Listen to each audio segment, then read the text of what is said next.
वालेकुम friend and viewers, कैसे हैं आप सब। उम्मीद करता हूँ सब ठीक ठाक होंगे, ज़बरदस्त होंगे। आज मैं आप लोगों को स्टडी वीज़ा का ए टू जी जितना भी प्रोसेस है वो मैं इस वीडियो में समझाने जा रहा हूँ कि आप लोगों ने कैसे प्रोसेस करना होता है, ताकि ये वीडियो मैं उन फ्रेंड्स तक भी शेयर कर सकूँ जो मुझसे अक्सर पूछते हैं कि इसकी कॉस्ट कितनी आती है, चीज़ें क्या क्या हैं, ये वो है, ईच एंड एवरीथिंग। तो सबसे पहले मैं आप लोगों को बता दूँ कि स्टडी वीज़ा में अगर आप लोग बैचलर्स में मास्टर्स में अप्लाई कर रहे हैं तो आप लोगों के ऑफकोर्स स्टडी डॉक्यूमेंट्स आपके पास कंप्लीट होने चाहिए, रिजल्ट कार्ड्स होने चाहिए, डिग्रीज होनी चाहिए। अगर 9 10 अलग अलग की है तो 9th के अलग रिजल्ट कार्ड होना चाहिए, 10th का अलग रिजल्ट कार्ड होना चाहिए, प्लस डिग्रीज होनी चाहिए इन सब की। अच्छा, इन सब की जितनी डिग्रीज हैं वो आप लोगों की अटेस्टेड होनी चाहिए IBCC से, और अगर आप लोगों का बैचलर्स कंप्लीट है तो वो बैचलर की डिग्री HEC से अटेस्ट होनी चाहिए। डॉक्यूमेंट्स हो गए आप लोगों के सारे अटेस्ट। नेक्स्ट स्टेप है अब आप लोगों का अप्लाई करने का। अच्छा, सबसे पहले मैं आप लोगों को बताऊं कि अगर आप लोगों ने नॉर्थ साइप्रस में अप्लाई करना है तो उसके लिए आप लोगों को, अगर आप लोगों के डॉक्यूमेंट अटेस्ट भी नहीं है तो आप लोगों का अप्लाई हो सकता है। लेकिन अगर आप लोगों ने एम्बेसी में जाना है तो एम्बेसी के लिए आपको रिक्वायरमेंट है, किसी भी कंट्री की एम्बेसी की रिक्वायरमेंट होती है कि आप लोगों को डॉक्यूमेंट्स अटेस्ट होने चाहिए। अच्छा, डॉक्यूमेंट्स हो गए आप लोगों के अटेस्ट। यूनिवर्सिटी से आप लोगों को लेटर हो गया इशू। कुछ यूनिवर्सिटी का एक दिन में हो जाता है, कुछ का 2 दिन में हो जाता है, कुछ का 1 वीक भी लग सकता है मैक्सिमम टाइम। अच्छा, लेटर भी हो गया इशू। अब लेटर इशू होने के बाद आप लोगों की कुछ यूनिवर्सिटी की फ़ीस होती है डॉलर्स में, कुछ की होती है यूरो में।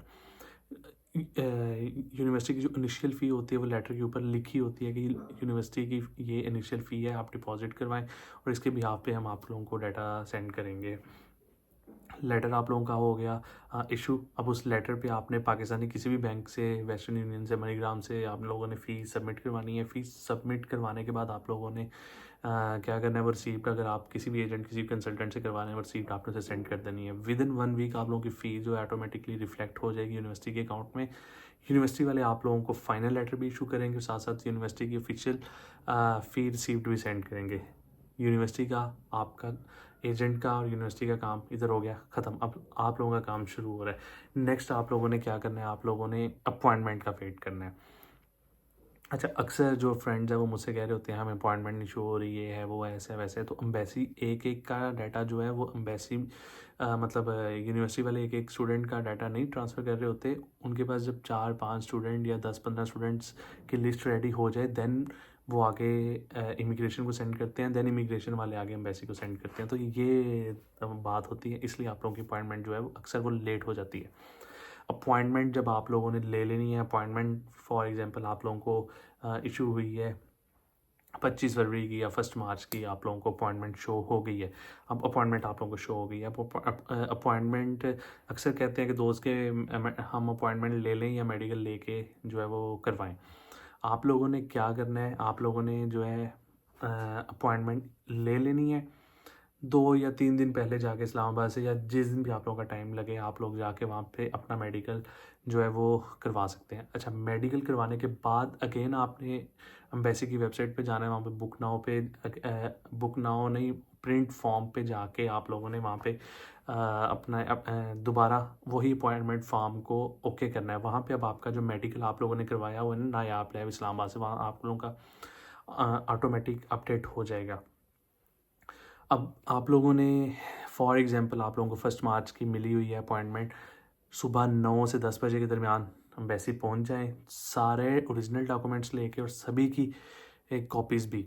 अच्छा, इसमें डॉक्यूमेंट की भी मैं बात करता जाऊँ कि डॉक्यूमेंट्स कौन कौन से ज़रूरत होते हैं। डॉक्यूमेंट आपके स्टडी सभी डॉक्यूमेंट ज़रूरत होते हैं।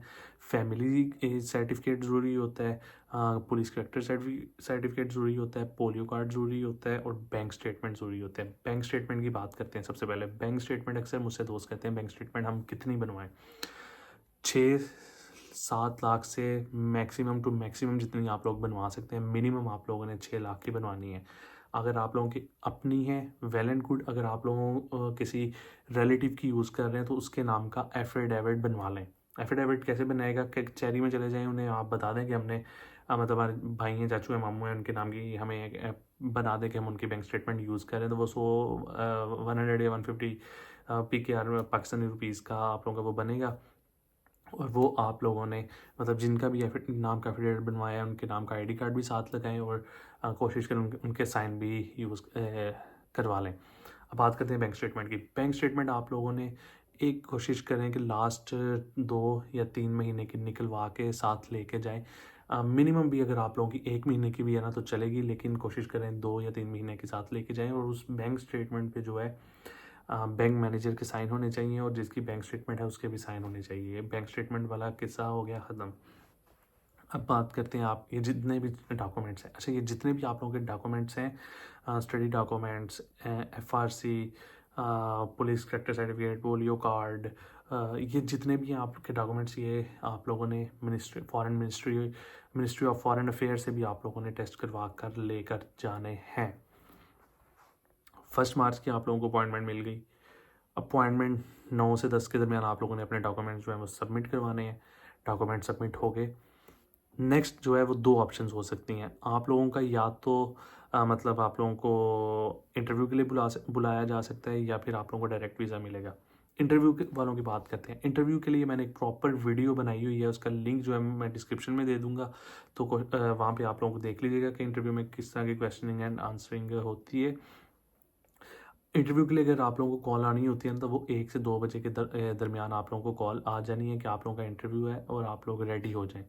1 से 2 के दरमियान अगर आप लोगों को कॉल नहीं है, इसका मतलब आप लोगों का इंटरव्यू नहीं है। 4 बजे आप लोगों को एम्बेसी की कॉल आएगी, आप एम्बेसी के बाहर चले जाएं, वो आप लोगों को या वीज़ा दे देंगे, या फिर अगर रिजेक्ट हुआ तो आप लोगों को आपके डॉक्यूमेंट्स जो है वापस दे देंगे। कुछ जिन लोगों का वीज़ा लग गया उन लोगों को मुबारकबाद। जिन लोगों को नहीं लगा ऑफ कोर्स उनको क्या करना पड़ेगा, वेट करना पड़ेगा। उन जिनका सबसे पहले मैं जिनका लग गया उनकी बात करता हूँ, रिजेक्ट वालों की बाद में बात करता हूँ। जिनका वीज़ा लग गया उन्होंने क्या करना है, वीज़ा अपना पकड़ने के बाद नेक्स्ट डे जो जाके एनातोलिया ऑफिस है उनके एरिए का, जो एनातोलिया ऑफिस है, हेड ऑफिस है, वहाँ पे जाके, हेड ऑफिस नहीं एनातोलिया का ऑफिस है, वहाँ पे जाके डॉक्यूमेंट्स वो अपना वीज़ा लेटर दें और बाकी उनके जो रिक्वायर्ड डॉक्यूमेंट्स हैं वो दें। और फिर टिकट डमी भी आप ले सकते हैं। डमी के बजाय अगर आप लोग ओरिजिनल टिकट लें तो ये ज़्यादा अच्छा है, क्योंकि ट्रैवल तो आपने करनी है। तो डमी के बजाय आप किसी एक डे की फाइनल टिकट लेके एनातोलिया के ऑफिस में अपने डॉक्यूमेंट जमा करवा दें for transit visa. Transit visa का अप्लाई हो गया, देन आप लोगों ने ट्रैवल करके नॉर्थ साइप्रस आ जाना है। और वही आने से पहले आप लोगों ने यूनिवर्सिटी को खुद भी इन्फॉर्म करना है। एजेंट कंसल्टेंट तो ऑलरेडी आप लोगों के कहने के बगैर ही इन्फॉर्म कर देते हैं, लेकिन आप लोगों ने खुद भी इन्फॉर्म उन्हें करना है। अच्छा, अब बात करते हैं जिन लोगों का रिजेक्ट हो गया। जिन लोगों का रिजेक्ट हो गया वो जिस डेट को रिजेक्ट हुआ है उससे एग्जैक्ट 6 मंथ बाद वो दोबारा अप्लाई करके जो है वो ट्रैवल करके आ सकते हैं। अक्सर मेरे दोस्त और मेरे साथ भी कुछ ऐसा हुआ था, चीज़ें तो मुझे भी नहीं था पता, लेकिन मैंने इस पर थोड़ा सा मतलब एम्बेसी कॉल करके चीज़ें कंफर्म की, तो उन्होंने मुझे ये कहा कि अगर आप लोगों का पिछले सेमेस्टर में रिजेक्ट हुआ है तो ये नहीं कि नेक्स्ट सेमेस्टर में आपका अप्लाई होगा। नेक्स्ट सेमेस्टर में अप्लाई तो आपका हो जाएगा, लेकिन आपको अपॉइंटमेंट तब मिलेगी जब आप लोगों का रिजेक्ट हुआ है। रिजेक्शन से सही एग्जैक्ट 6 मंथ बाद आप लोगों को दोबारा अपॉइंटमेंट मिलेगी। तो ये मेरी आज की कंप्लीट वीडियो थी। कंप्लीट मैंने आप लोगों को इसमें डिटेल बता दिया कि किस तरह स्टूडेंट्स मतलब कैसे कैसे अप्लाई करके आ सकते हैं। इसमें कोई भी स्टूडेंट्स में कोई भी स्कैमिंग नहीं होती, क्योंकि यूनिवर्सिटी का लेटर जब आप लोगों का इशू होता है उस पर सारी डिटेल लिखी होती है। आप यूनिवर्सिटी को डायरेक्ट ईमेल करके भी कंफर्म कर सकते हैं कि आपका लेटर ओरिजिनल है या नहीं। कुछ यूनिवर्सिटी के बारकोड होते हैं वो स्कैन कर लें, कुछ के बारकोड नहीं होते तो वो यूनिवर्सिटीज़ को जो है कंफर्म वो पूछ सकते हैं उनसे। तो बिलाल भाई को ढेर सारी दुआ में याद रखिएगा, और किसी तरह की भी कोई इन्फॉर्मेशन हो या 100% स्कॉलरशिप चाहिए हो या एडमिशन करवाना हो आपने मुझसे, तो आप लोग करवा सकते हैं। और बिलाल भाई को ढेर सारी दुआ में याद रखिएगा। टेक केयर, अल्लाह हाफिज़।